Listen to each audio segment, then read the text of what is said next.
Nous voyons la déclaration du prophète dans Ézéchiel 37, 1, 2. La main de l'Éternel fut sur moi.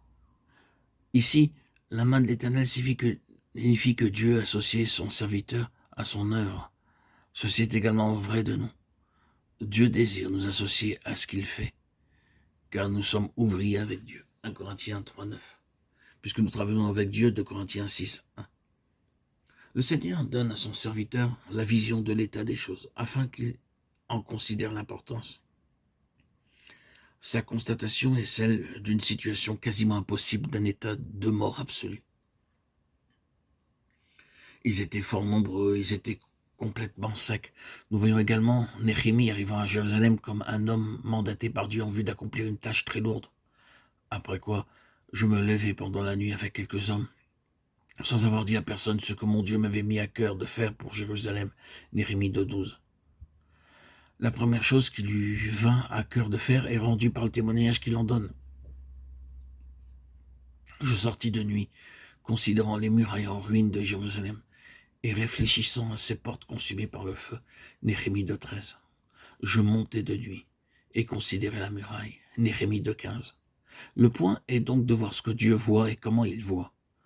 En effet, notre compréhension de l'état des choses doit reposer sur une connaissance intérieure donnée par la vision ou une révélation, car le fardeau de Dieu ne vient en nous que sur cette base-là. Nous ne pouvons en vérité travailler au plein sens du terme à moins que nous ayons vu ce que Dieu voit et ce qu'il veut faire.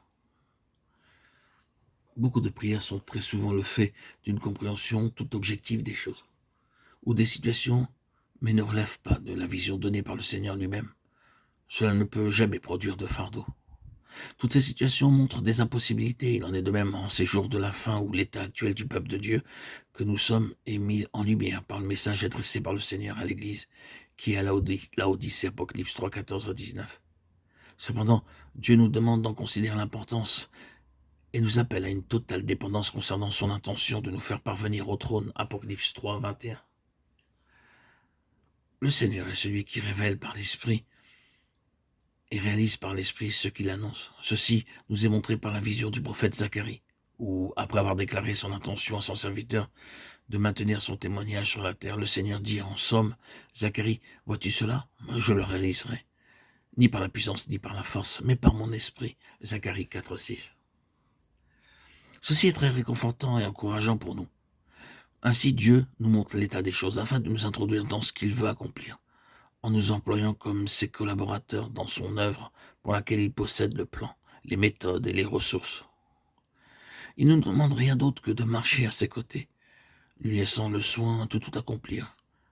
Son besoin, ce sont des vases avec lesquels il puisse partager sa préoccupation, en les utilisant comme des canaux dans lesquels et à travers lesquels il réalisera ce qui lui tient à cœur dans le temps où nous sommes.